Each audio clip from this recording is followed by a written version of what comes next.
Good evening. This year's holiday shopping may mean a shorter gift list as stores across the country feel the brunt of international supply chain problems. That's right. Businesses say a lack of drivers to transport goods from those shipping ports along the coasts could mean empty aisles in stores. News 13's Jamie Seymour shows us how New Mexico business are being impacted. Some local shops are already seeing the supply chain delays. But on the flip side, one area business says they're seeing the opposite.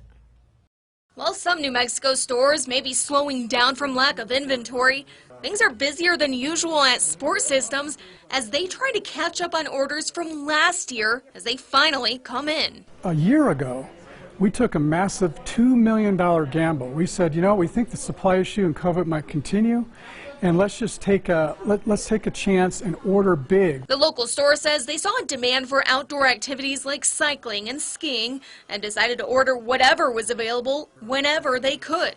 All of it finally arriving in recent weeks. For now, that means turning their warehouse into a game of Tetris as they work to fit the goods coming in. Oh, it's been all hands on deck trying to get everything unboxed. However, other stores haven't been as lucky.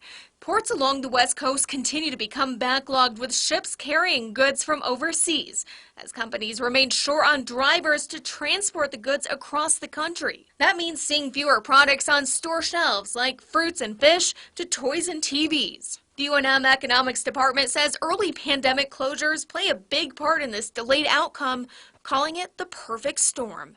And a lot of firms shrank. A lot of firms either stopped producing or transporting things because of labor shortages or because they anticipated shortages. Dixon says many of those workers found alternative work and may not want to come back to their old jobs. And on the other end of the storm, exporters of goods in other countries are seeing the same issues. Another part of the storm has been energy shortages and labor shortages in China, where 85% of the consumer goods that people are not finding on their shelves come from. Back at Sport Systems, owner Dwayne Kinsley says the winter sports industry is already sold out for the year, meaning they may have to pre-order next season's supply soon.